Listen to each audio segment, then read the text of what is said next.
اب وہ اشتہارات کی نوعیت کیا ہے؟ جو اشتہارات لاہور میں جو لوگ رہتے ہیں یا لاہور سے جن کا تعلق ہے، اور آج سے اگر ہم کچھ عرصہ چند دہائیاں پیچھے چلے جائیں تو ہم دیکھیں گے تو یہ اشتہاری مہم اب تو جدید دور ہے نا، اب تو بل بورڈ لگتے ہیں، ہوڈنگز لگتی ہیں، سکرینز لگتی ہیں، اور اس طرح کی کمرشلز لگتے ہیں، ریڈیو پر، ٹی وی پر ایڈز ہوتی ہیں، کیبل پر ایڈز چلتی ہیں۔ اس زمانے میں یہ ساری سہولتیں، یہ جدید دور نہیں تھا۔ اس زمانے میں اشتہارات، پبلسٹی کا، ایڈورٹائزنگ کا ایک ہی طریقہ تھا، اور وہ اشتہارات تھے جو پرنٹ ہوا کرتے تھے، اور اس کے اوپر اس کو گوند لگا کر یا کوئی گم لگا کر اس کو چپکایا جاتا تھا، اور لوگ چپکانے کے لیے دیواروں کا استعمال کرتے تھے۔ جہاں کوئی دیوار نظر آئی وہاں اشتہار چپکا دیے۔ اس لیے مصنف نے یہاں یہ کہا ہے کہ یہاں پر اشتہارات ہر دیوار پر ہمیں نظر آتے ہیں، اور وہ دن بدن موٹی ہوتی چلی جاتی ہیں، یعنی وہاں پلستر کرنے کی ضرورت نہیں ہوتی، اشتہار خود ہی پلستر کر دیتے ہیں۔ مثلا اہل لاہور کو مزدہ ہوتی ہے خوشخبری، اچھا سستا مال۔ اس کے بعد ان اشتہاروں کی باری آتی ہے جن کے مخاطب اہل علم اور سخن فہم لوگ ہوتے ہیں، مثلا گریجویٹ درزی، ذرا پڑھے لکھے ہوتے ہیں،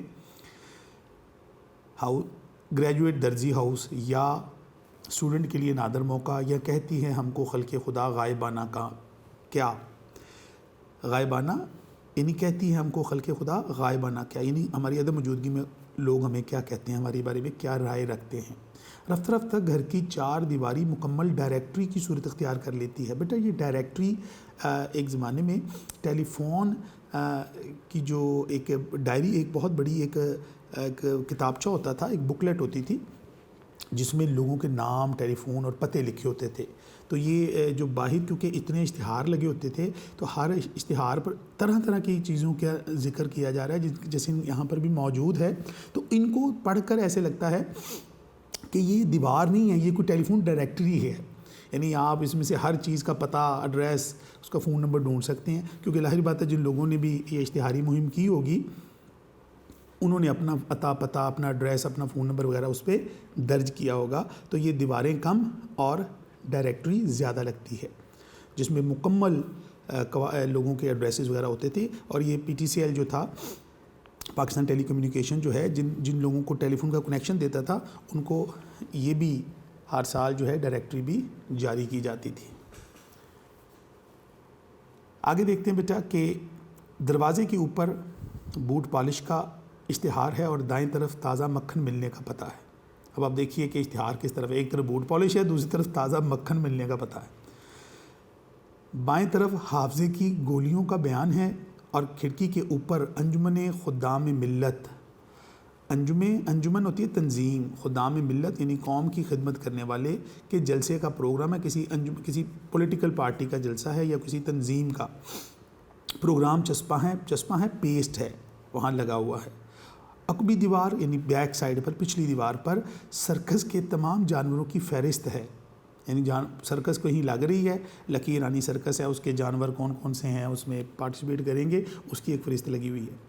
یہ اشتہار بڑی سرعت ہوتی ہے بیٹا، تیزی سے، سرعت یعنی تیزی سے بدلتے رہتے ہیں، اور ہر نیا مزدہ، ہر نئی خوشخبری اور ہر نئی دریافت یا ایجاد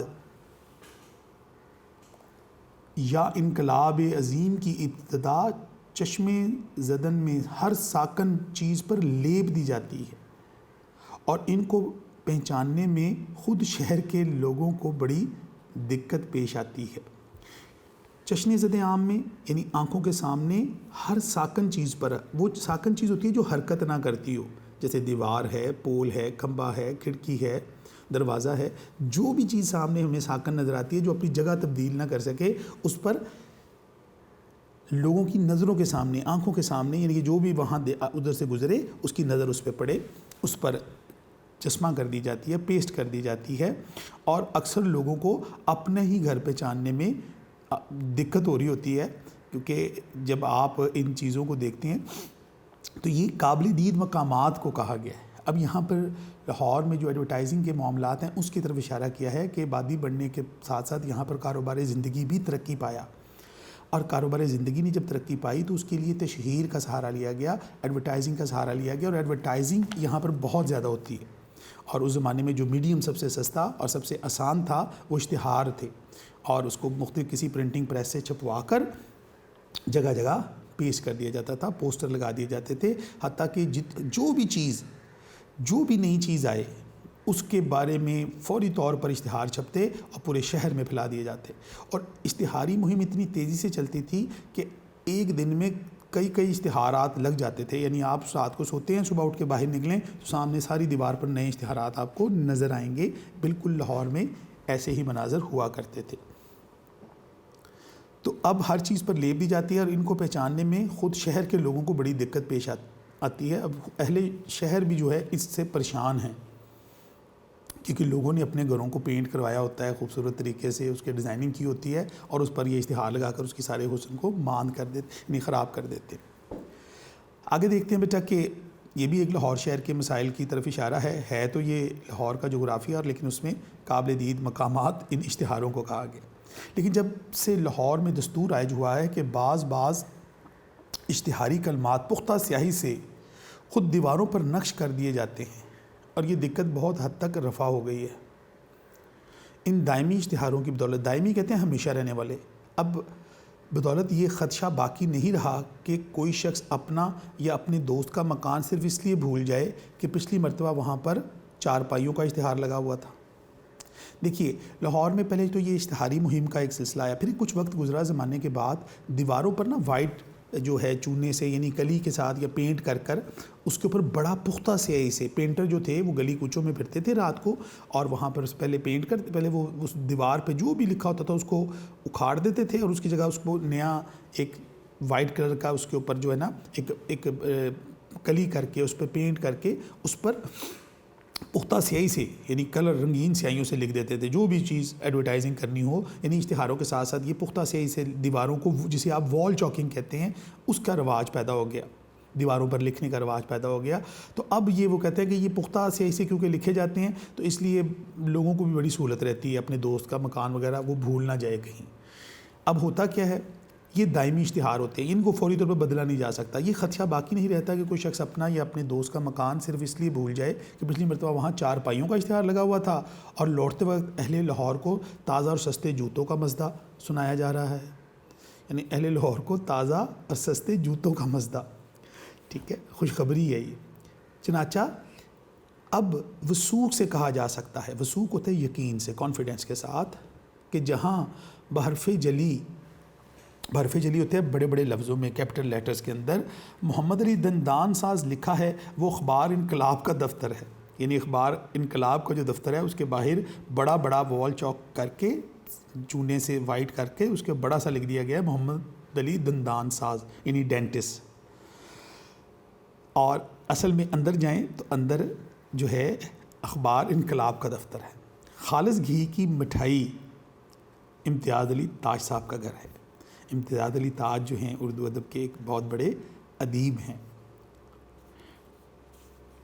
ڈرامہ نگار ہیں. اچھا، ان کا گھر ہے، ان کے گھر کے باہر جو ہے خالص گھی کی مٹھائی، یعنی اچھا ادب بھی یہیں سے ملتا ہے. خالص کرشنا بیوٹی کریم شالامار باغ کو اور کھانسی کا مجرب نسخہ جہانگیر کے مقبرے کو جاتا ہے. اب دیکھیے، کرشنا بیوٹی کریم شالامار باغ کو اور کھانسی کا مجرب نسخہ جہانگیر کے مقبرے کو جاتا ہے. یعنی یہ اشتہارات کے اوپر جب ایک اشتہار بھی پورا مٹتا نہیں ہے، دوسرا اشتہار اس پہ لکھ دیا جاتا ہے، تو اس طرح یہ ساری اشتہارات آپس میں مکس ہو کر کچھ ایسا ہی مزاحیہ منظر پیش کرتے ہیں جس کو اپنے عمیق مشاہدے کی بنیاد پر بخاری صاحب نے ہمارے سامنے پیش کیا. اور لاہور کی جو ایڈورٹائزنگ کا جو مزاج ہے، جو تشہیر کا جو انداز ہے چیزوں کی، پروڈکٹ کے بارے میں، اس کو ایک خاص رنگ میں ہمارے سامنے پیش کیا. اور ظاہری بات ہے جب یہ سارے اشتہار یا ساری جو وال چاکنگ ہے آپ دیکھتے ہیں اپنی نظروں میں تو یہ مکس اپ ہو جاتی ہیں چیزیں.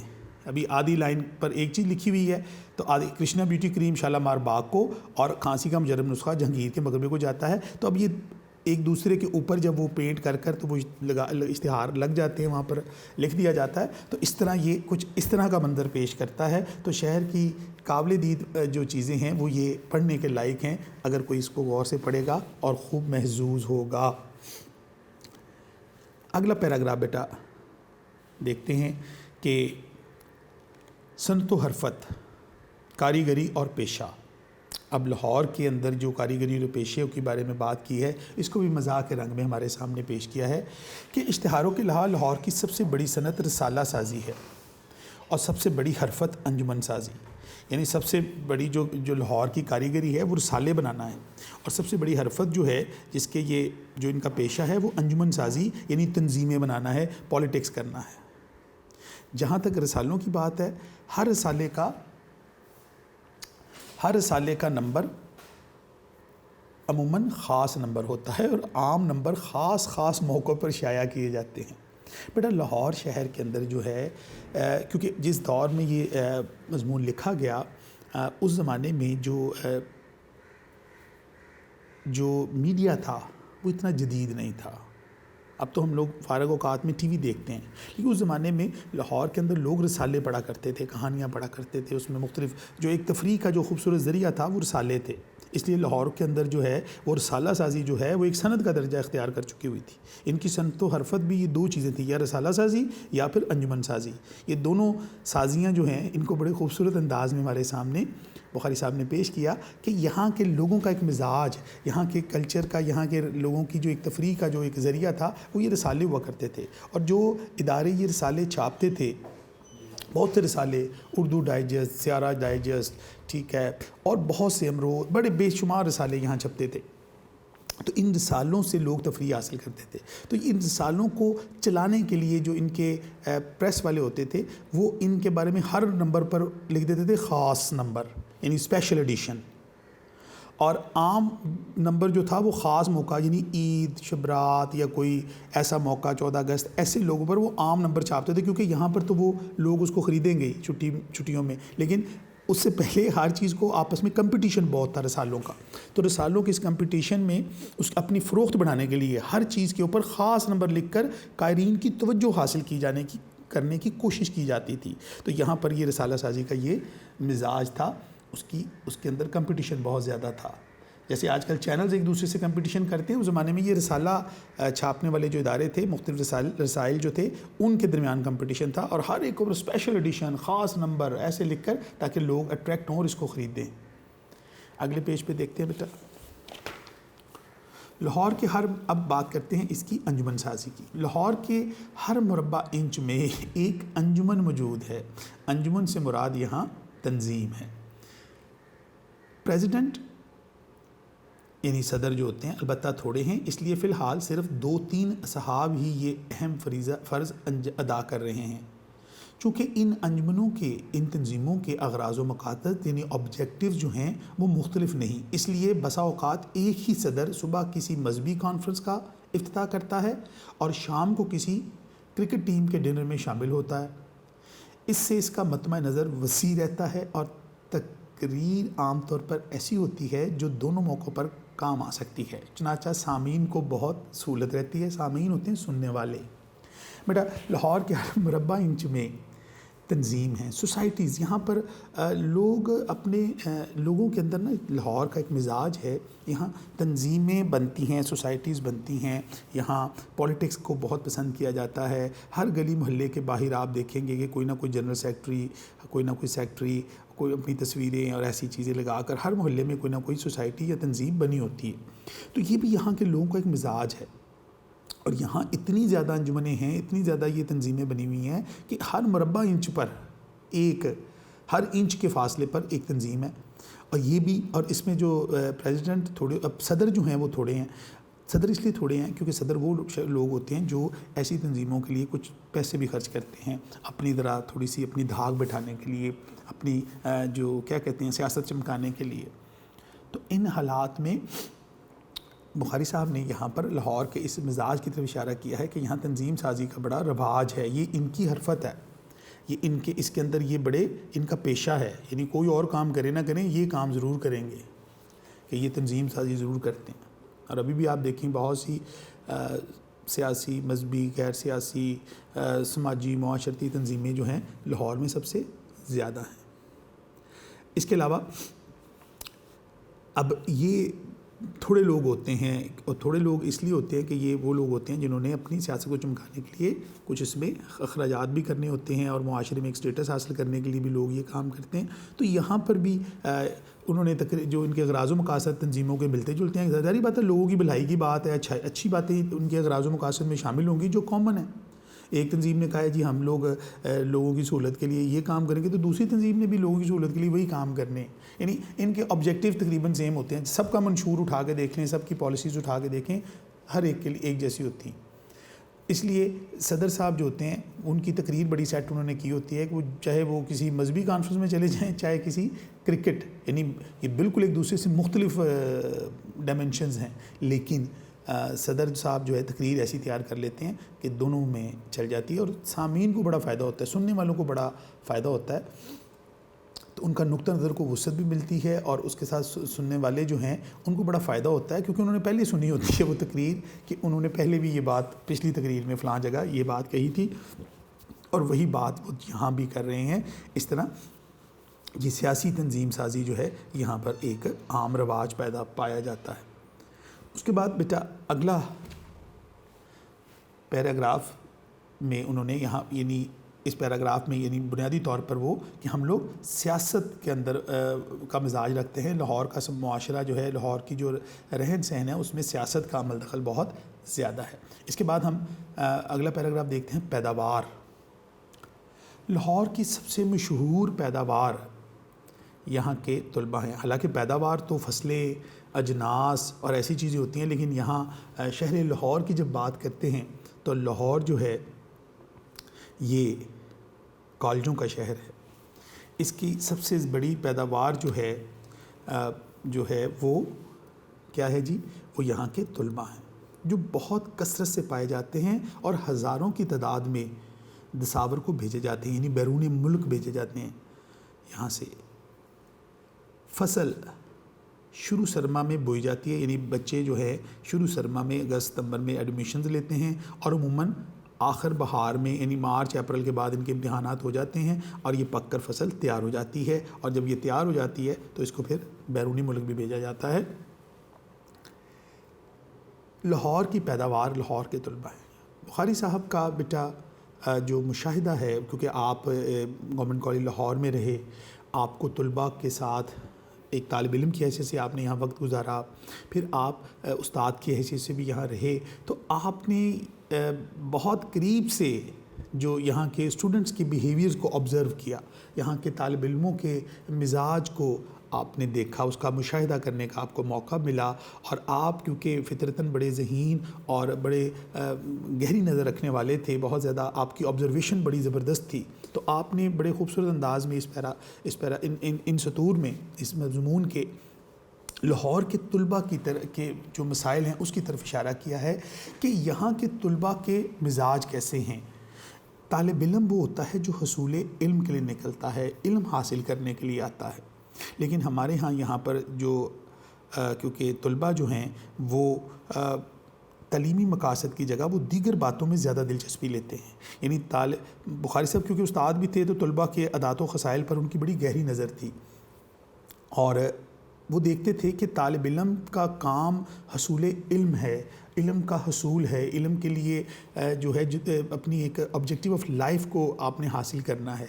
لیکن بخاری صاحب کا یہاں یہ اشارہ اس بات کی طرف ہے کہ اکثر بچے جو حصول علم کے لیے تعلیمی اداروں میں آتے ہیں علم حاصل کرنے، ان کی وہ کیٹیگرائز کیا ہے انہوں نے کہ ان کے کیا مسائل ہوتے ہیں، وہ کس طرف چل پڑتے ہیں، وہ اصل آبجیکٹیو سے کس طرح ہٹ جاتے ہیں، کس طرح سے وہ اپنے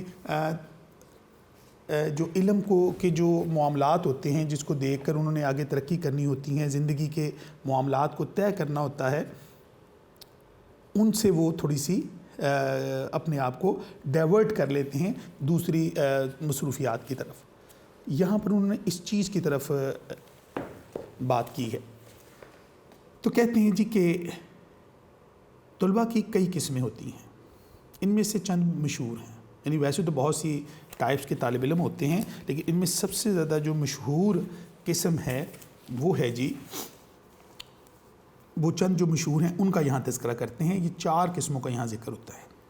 ان میں سب سے پہلی کی بات کرتے ہیں جی کہ طلبہ کی کئی قسمیں ہوتی ہیں، جن میں سے چند مشہور ہیں۔ اول قسم یعنی پہلی قسم اول یعنی پہلی قسم جو ہے وہ جمالی طلبہ۔ جمالی طلبہ کا مطلب ہوتا ہے، جمالی لفظ جمال سے ہے یعنی خوبصورت طلبہ، یعنی یہ طلبہ عام طور پر پہلے درزیوں کے ہاں تیار ہوتے ہیں اور بعد ازاں دھوبی اور پھر نائی کے پاس بھیجے جاتے ہیں، اور اس عمل کے بعد کسی ریستوران میں، کسی ہوٹل میں ان کی نمائش کی جاتی ہے۔ یعنی یہ وہ طلبہ ہوتے ہیں جو تعلیم کی طرف توجہ کم ہوتی ہے اور اپنے حسن و جمال اور خوبصورتی پر ان کا دھیان زیادہ ہوتا ہے۔ یعنی یہ آتے تو تعلیم حاصل کرنے ہیں، لیکن ان کی جو توجہ کا مرکز یا ان کی زندگی کا جو آبجیکٹو ہوتا ہے ان پہلی قسم کے طلبہ میں یہ حسن و جمال کی طرف زیادہ ہوتا ہے، خوبصورتی پر، بناؤ سنگھار پر یہ بہت زیادہ دھیان دیتے ہیں اور اپنے حسن کے حوالے سے بڑے سنجیدہ نظر آتے ہیں، اور کبھی یہ نائیوں کے پاس، کبھی دھوبی کے پاس، پھر اینڈ پہ کسی ریسٹوران میں ہمیں نظر آئیں گے، یہ بھی تعلیم سے تھوڑا سا دور ہو جاتے ہیں اپنے اس رویے کی وجہ سے۔ اس کے بعد دوسری قسم کے طلبہ، دوسری قسم کا جو طلبہ ہیں ان کا شجر نسب، دوسری قسم کا جو طلبہ ہیں وہ جلالی طلبہ کی ہے، یعنی جلالی طلبہ یہ دوسری قسم ہے۔ اب جلالی طلبہ ان کا شجرہ جو ہے شجرہ جلال الدین اکبر سے ملتا ہے۔ جلال الدین اکبر یہ ہمایوں کا بیٹا تھا اور ہندوستان کا ایک مشہور حکمران گزرا ہے اور مغل اعظم کے نام سے بڑا ہی معروف ہوا، اور اکبر اور کے حوالے سے اس کی تاریخ کے اندر بہت سی فلموں میں بھی یہ کردار فلمایا گیا، اور اس نے بہت عرصہ یہاں پر حکومت کی ہندوستان میں۔ 1556 سے 1605 تک کم و بیش 10 سال سے زیادہ عرصہ یہ حکمران رہا یہاں۔ تو یہ جلال الدین اکبر جو تھا، یہ ان کا بھی شان و شوکت، یہ جو جلالی طلبہ ہیں، جلال ہوتا ہے روب اور دبدبے والے طلبہ، ان کا شجر نسب جلال الدین اکبر سے ملتا ہے، اس لیے ہندوستان کا تخت و تاج ان کی ملکیت سمجھا جاتا ہے۔ شام کے وقت چند مصاحبوں کو ساتھ لیے، مصاحبے یعنی کچھ دوستوں کو ساتھ لیے نکلتے ہیں اور جود و سخا کے خم لنڈھاتے پھرتے ہیں۔ جود و سخا ہوتی ہے بیٹا سخاوت اور فیاضی کے، یعنی اپنی سخاوت اور فیاضی دکھاتے ہیں۔ یہ خوشحال طلبہ ہوتے ہیں، ان کے پاس روپیہ پیسہ ہوتا ہے، یہ ایک ٹائپ وہ ہے، یعنی ان کے پاس دولت کی ریل پیل ہوتی ہے، کھاتے پیتے گھرانوں سے ان کا تعلق ہوتا ہے۔ یہ شام کے وقت دوستوں کے ساتھ اکیلے نہیں نکلتے، ہمیشہ ان کے ساتھ چند لوگ ضرور رکھیں گے، اپنے ارد گرد جمگٹا رکھیں گے، نکلتے ہیں اور اپنی جود و سخا کے خم لنڈھاتے پھرتے ہیں، یعنی اپنی سخاوت کے جو ہے وہ دولت جو ہے وہ لٹاتے ہوئے نظر آئیں گے۔ کالج کی خوراک انہیں راس نہیں آتی، یہ کالج کے اندر جو ہاسٹل کے اندر جو میس ہوتا ہے وہاں سے یہ کھانا نہیں کھاتے، کیونکہ پیسہ اتنا ہے، اس لیے ہاسٹل میں فروکش نہیں ہوتے، ہاسٹل کے اندر قیام نہیں کرتے، ہاسٹل کے اندر ٹھہرتے نہیں ہیں، یعنی ہاسٹل میں قیام کرنا یہ پسند نہیں کرتے۔ یہ جلالی قسم کے طلبہ ہوتے ہیں، بڑی شان و شوکت، بڑا روب دبدبا، گاڑی شاڑی ہوتی ہے، بڑا پیسہ بھی ہوتا ہے، دوستوں کے ساتھ گھومنا پھرنا، کھانا باہر کھانا، ہوٹلوں میں ادھر ادھر، یہ ان کا یہ مزاج ہوتا ہے۔ اور ساری دنیا کو، جیسے جلال الدین اکبر اپنی حکمران تھا، بہت روب اور دبدبے والا حکمران تھا، تو یہ بھی اپنے آپ کو کچھ اسی طرح کا خیال کرتے ہیں، ان کے رویوں میں بھی یہ چیز پائی جاتی ہے۔ اب یہ جو طلبہ ہیں یہ بھی ایک اس طرف اشارہ ہے کہ لاہور کے جو ہم دیگر مسائل بیان کیے ہیں، وہاں یہاں کے طالب علموں کی جو حصول علم کے لیے یہاں آئے ہیں ان کے رویوں کی طرف اشارہ کیا گیا ہے کہ وہ جو جس مقصد کے لیے کالج یا ہاسٹل میں قیام پذیر ہوتے ہیں اس مقصد سے تھوڑا سا ہٹے ہوئے دکھائی دیتے ہیں۔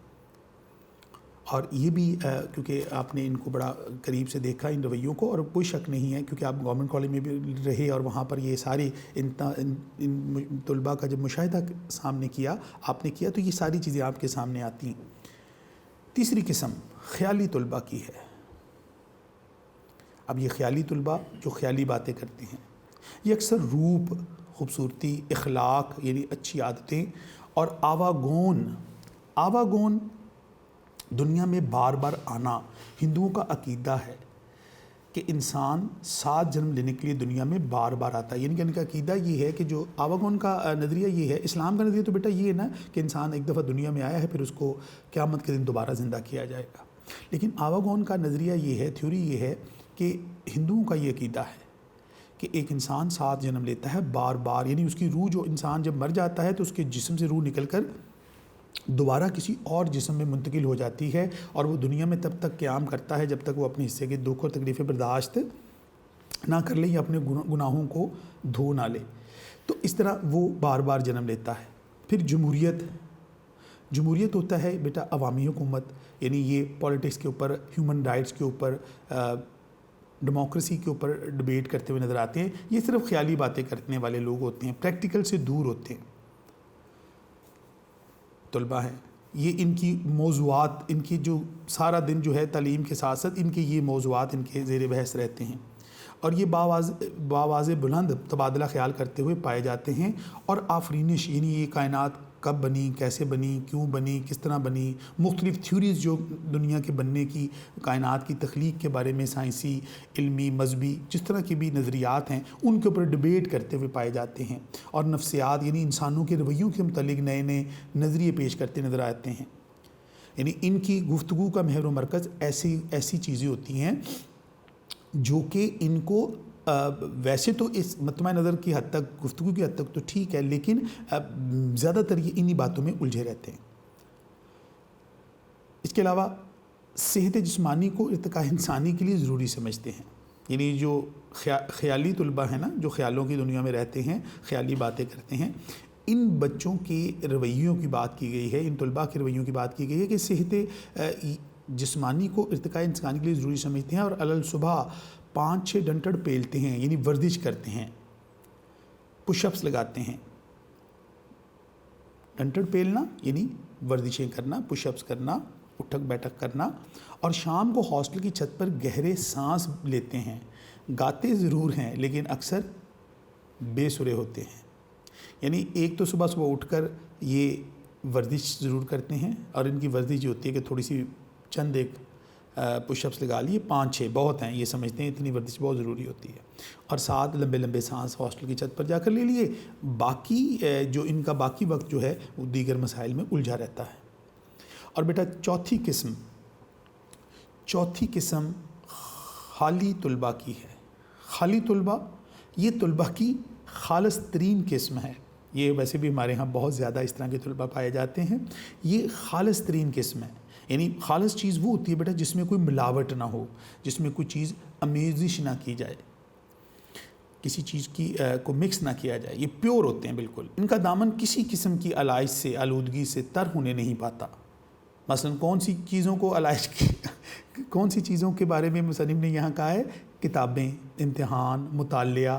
اس قسم کے خرخشے، یعنی اس قسم کے جو مسائل ہیں، اس قسم کے جو جھگڑے ہیں، اس میں یعنی بکھیڑوں میں نہیں پڑتے. یعنی اس طرح کی پڑھائی، کتاب، امتحان، یہ ان مسائل میں الجھتے نہیں ہیں. اپنے آپ کو خالص رکھتے ہیں، اپنے اندر کسی چیز کو داخل ہونے نہیں دیتے. ان کی زندگی میں خلل انداز نہیں ہوتے. یعنی کوئی چیز بھی، جتنے مرضی لیکچر دے لیں یہ ایز اٹ از رہتے ہیں، جتنے مرضی امتحان لے لیں ان پر کوئی اثر نہیں ہوتا، جتنی مرضی ان کو کتابیں پڑھا لیں یہ ادھر سے سنتے ہیں ادھر سے نکال دیتے ہیں، کیونکہ یہ اپنی خالص پن کو قائم رکھنے کی کوشش کرتے ہیں. جس معصومیت کو لے کر وہ کالج میں پہنچے تھے اسے آخر تک ملوث نہیں ہونے دیتے. کن چیزوں میں؟ پڑھائی میں، کتابوں میں، امتحانات میں ملوث نہیں ہونے دیتے. اپنے آپ کو بچا کے رکھتے ہیں ان چیزوں سے. اور تعلیم اور نصاب اور درس کے ہنگاموں میں، یعنی تعلیمی اداروں میں تعلیم دی جائے گی، کتابیں پڑھی جائیں گی، سلیبس پڑھا جائے گا، کورس پڑھا جائے گا، لیکچرز دیے جائیں گے. ان ہنگاموں میں اس طرح زندگی بسر کرتے ہیں جس طرح 32 دانتوں میں زبان رہتی ہے. یعنی یہ چپ نہیں کرتے، باتیں بہت کرتے ہیں. تو ہمارے طلبہ کی یہ قسم سب سے خالص ہے. یہ معصومیت کے ساتھ تعلیمی ادارے میں داخلہ لیتے ہیں، سارا سال گزر جاتا ہے، لیکن ان پر کتابوں کا، ان چیزوں کا کبھی بھی اثر نہیں ہوتا، کیونکہ یہ تعلیم کے اپنے اندر جو ہے ان کا کوئی اس سے سروکار نہیں ہوتا. اور یہ سب سے خالص قسم سمجھی جاتی ہے، چوتھی قسم جو ہے. اور بیٹا ان تمام طلبہ کی چاروں اقسام میں